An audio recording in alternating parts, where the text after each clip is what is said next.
Welcome to the most offensive podcast ever. Ladies and gentlemen, boys and girls, children of all ages, welcome to another episode of the most offensive podcast. I'm Sammy V, and I'm making uncomfortable conversations comfortable again. Today, I'm going to concentrate on the destruction of Black families.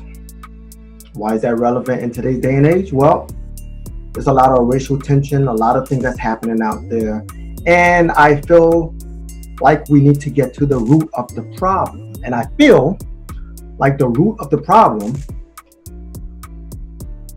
is the absence of Black fathers. Well, let's get on with this, because this is really relevant in today's day and age. Let's ask this question. Does single parenting affect children? Well, you think about it from your perspective. While you're sitting at home watching this on YouTube or whatever streaming platform that you have, you could think of your situation. You could think of the situation of growing up, the friends around you. Does single parenting affect children? Let's go on. Kids raised by single parents may be more likely to have trouble in school. For example, children from single parent homes may be more likely to drop out of school.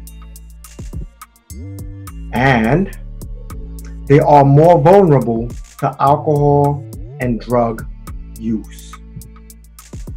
Father absence in a household can result in children of both sexes, male or female, son or daughter, having their first sexual intercourse than those raised in father-present households. I ask you, as you sit there, ponder and think about your growing up, when you had friends who lived in single-parent households, were they the one more likely to experience sex at an early age? Were they the one to experience drug use, alcohol? While you who lived in a two-family household were more likely to be scared and say, nah, my dad's gonna kill me, nah, I can't do that. You know, how many times have you said that in your life? So this answers your question. Does single parenting affects children? Let's move on. Nuclear family. Do you know what nuclear family is? It's a scientific term, okay? According to the Oxford English Dictionary, the term dates back to 1925 and actually originates from nucleus, which is originally Latin and means core, okay? A nuclear family is a family where father, mother, and their children live in one household, or the core, okay? The fabric of society is built on the nuclear family. The core of how we survive in this world depends on the nuclear family. Literally, the key to survival is linked to the nuclear family. Mother, father, boom, they have children. Children under one household grow up to be better citizens to society than others who don't have that opportunity. This is the traditional norm for the composition of African American families. In 1992, 25% of African American families were simple nuclear family in comparison to 36% of all U.S. families. 25% of American families were simple nuclear families. This is 1992. That's a low number. That means 75%, if you do your subtraction, were single parent household, right? So almost 70% of Black children were born to unmarried parents. Think about that, okay? So as we go further, you're gonna see how that poses a threat to the fabric of the Black American families. Single parenthood Overall, this includes white, black, Hispanic, Indian, Pacific Islander, you name it. In 2006, 12.9 million families in the US were headed by a single parent. 12.9 million. Okay? 80% of which were headed by a female, whereas the 20% male. Okay? The newest Census Bureau reports that between 1960 and 2016, the percentage of children living in families with two parents decreased from 88% to 69%. Okay? So that is a nice gap, a big jump in that category. Okay? So let's talk about this for a little bit. 86% of which were headed by females. So we're not taking into consideration how many sons are growing up in that environment. They're seeing mostly a female figure.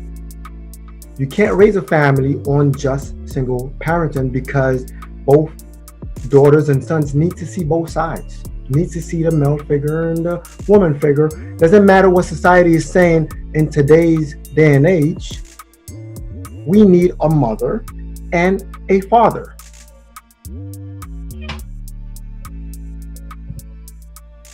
Recent estimates show that about 40% of births in the US occur outside of marriage. 40%, that's up from 28% in 1990. Okay, so this is the 2016 stat. Okay, this increase is consistent with changes in non-marital childbearing seen worldwide, so it fits in with the norm of what's going on in today, which you tend to see more of a destruction of family. And when you see 80% of that being raised by women, you tend to ask, what happens to the father? Let's move on. PolitiFact.com estimated in 2012 that the lifelong probability of a marriage ending in divorce is 40 to 50%. Not only do we have a single parent problem, but we also have a high divorce rate from 40 to 50%. Okay? So let that marinate in your psychological mental capabilities for a moment while I move on. Which race headed single parenthood? Can you guess? Should I give you a minute? Let me just move on. In 2014 to 2018, the share of families headed by single parents was 75% among African American families, 58% among Hispanic families, 37% among white families, and 21% among Asian families. Let's talk about that for just a little bit. If in 2014 to 2018, the share of families headed by single parents were 75% amongst African American, that's high. We tend to blame our problems elsewhere. Being a single parent, okay? Now I'm not even going into black fathers being arrested and all of these things, okay? Put that aside for a little bit. This is a choice. We are consciously making a choice to have children with people that we're not going to be with. We are consciously making a decision to not use birth control. No condom, no birth control pill. This is a conscious decision that we are making. Regardless, okay, whether you can afford it or not, you're still making that decision to have sex with someone. Okay? So the choice is yours. You chose it. Now you're in this position and you want to shift blame elsewhere. Let's move on. In 2006, 91.4% of single parents of Black children were mothers. Can you rewind and think about that for a second? In 2006, 91.4% of single parents of Black children were mothers. Let me reiterate that and say it in a different way. Of the 94% single parents, okay, 91.4% single parents, your Black children became mothers. That is astronomical. That's a domino effect that leads to even, men not even being around to take care of their kids. If this is the decisions that's going to happen in a single family household. That figure, let me continue, that figure hasn't changed over the years. Okay, as you can see, in 1960, it was a shade lower at 91%. We've been battling this thing since the 1960s. It's almost like when they say, Candace Owen, one of the prominent conservative Black conservative female speakers, usually say one of the biggest threats or problem facing the Black community is absent fathers. By the look of statistics and to see where we're coming from, that seems to be an issue that we need to look into a little bit more. Destruction of Black families. Because it is being destroyed, but a lot of it is to our own doing. We are making choices that's not financially positive. It's not a positive. We are making choices that negatively affect us, regardless of the outside influences that many people want to harp on or mention. These are decisions that we choose to make. Okay, when Moynihan wrote in 1965 on the coming destruction of the Black family, the out of wedlock birth rates were 25% among Blacks. In 1991, 68% of Black children were born outside of marriage. Now, let me stop it right there. And to be fair, just because a child is born outside of marriage doesn't mean that both parents are there. In the same breath, just because you're born outside of wedlock doesn't mean that both parents are there also. The contract psychologically and mentally binds the two together. It keeps you from making a decision to just leave just like that. Okay, so psychologically, we prefer marriage over just having children outside of wedlock. Okay, because the contract does something. Like, well, all right, because of this contract, I'm going to stay with you and make it work. You're more likely to make it work if you do get married. Let me continue. In 2011, 72% of Black babies were born to unmarried mothers. In 2015, 77% of Black babies were born to unmarried mothers. Okay, that's roughly 5 years ago.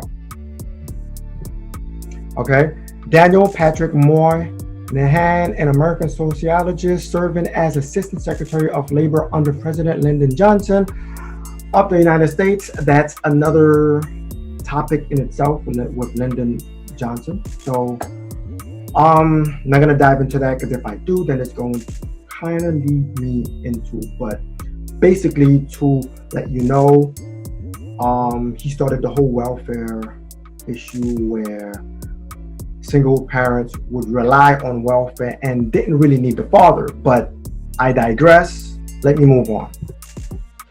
The United States shows striking racial and ethnic differences in marriage patterns. Compared to both white and Hispanic women, Black women marry later in life. Why is that? And as they marry later in life, they are less likely to marry at all and have higher rates of marital instability. My Black women, I want you to examine your situation. I don't know how old you are, whether you're in your 20s, whether you're in your 30s or 40s or 50s. Examine your situation right now at this moment. Does this describe your current situation? Now, whether you're not into a relationship or in a relationship or have any type of children, but you do have friends, examine your friend situation. Do you see a pattern of Black women having marital instability, or Black women that are older and they are less likely to get married? Do you see this pattern? Examine it. And I think that's an issue that I believe women should talk about. I will welcome this platform for a group of women to have a conversation with me, because I'm trying to pick at the brain as to what is going on, because to marry is a choice. To have a child is a choice that you make. And there are consequences having a child and not having a father around. So those consequences negatively impact us, Black men or children that are raised in those environments negatively, because financially it hurts us. What else? It hurts us mentally. What else? It hurts us psychologically. I could go on and on. Let me move on.